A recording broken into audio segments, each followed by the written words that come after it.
Hey everyone, it's Dr. Lindsay Briggs. I'm here to talk to you about your self-exploration paper. The self-exploration paper takes place of a midterm exam. I don't really like testing. I think it's useless in a lot of ways. And I really like experiential learning. And so the self-exploration paper takes the place of a midterm.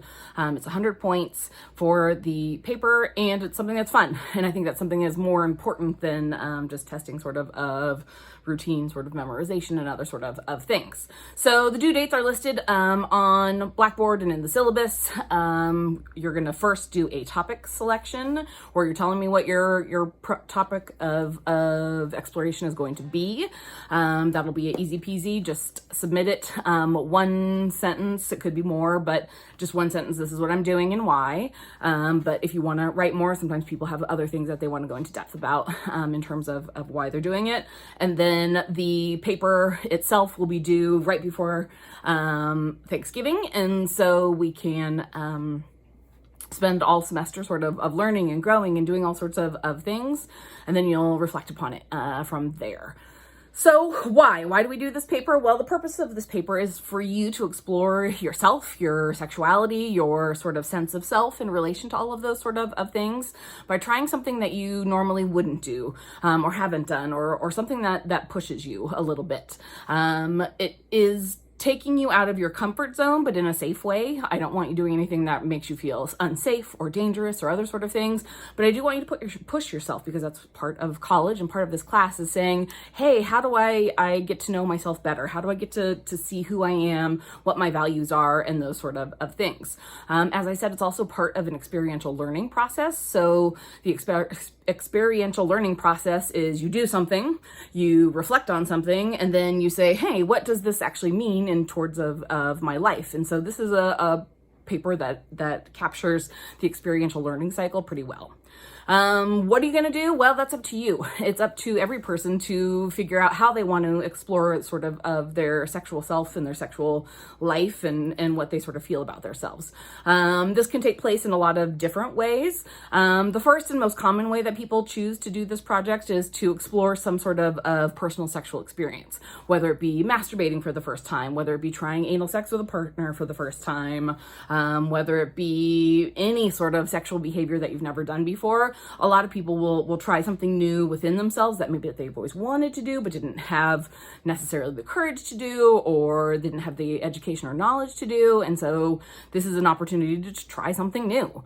Another way that people often do it, if you're not really down to try something new, which is not required, you can talk about sex and communicate about sexuality, because part of this class is focused on communication skills.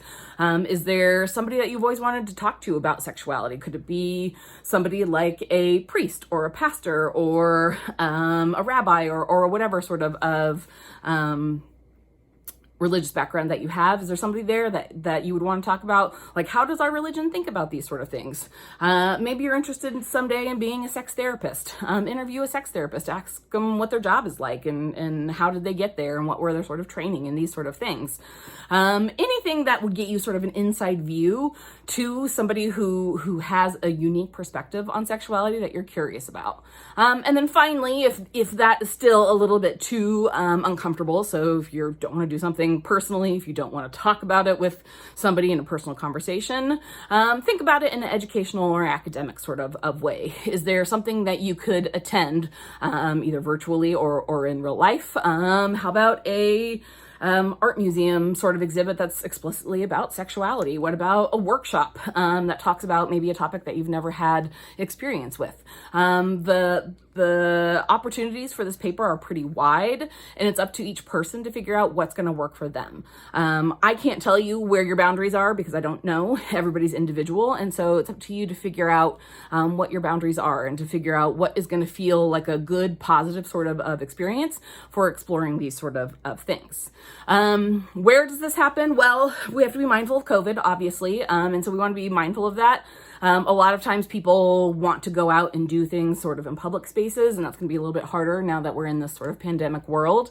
So virtual is fine. Being at home is fine. It should be private, if applicable, if it's something that you're doing personally, and it should be legal. That's the one sort of caveat that I have for this, is that you can't do anything illegal. And so it needs to be consensual. It needs to be something that doesn't break any laws. And then other than that, I'm open to sort of anything.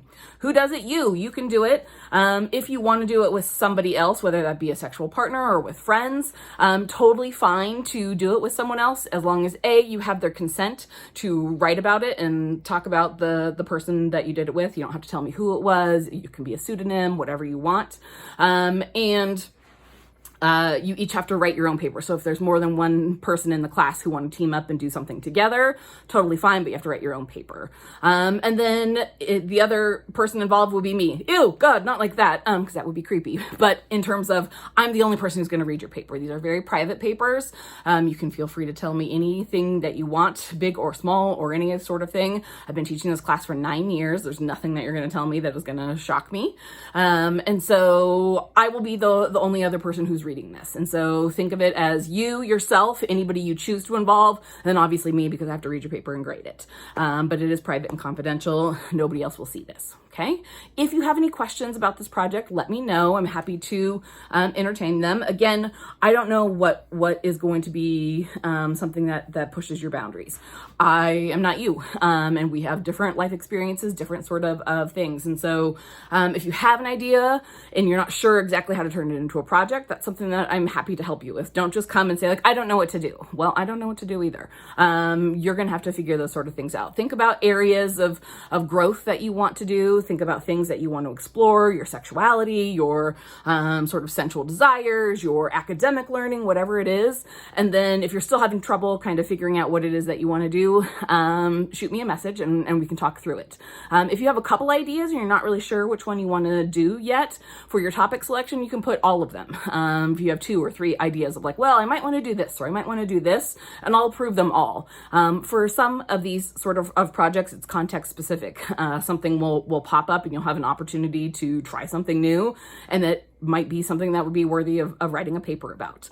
And then finally, make sure that you look on Blackboard to look at the 7 questions that you have to answer in your paper. This is the really important part. Some people just want to write a very tantalizing story that tells me all sorts of exciting stuff, and that's fine and that's great, but that's not actually the assignment. The assignment is to do the experience, reflect on the experience, and then think about the wider implications of the experience, okay? So shoot me any questions if you have them and let me know. Otherwise, have fun.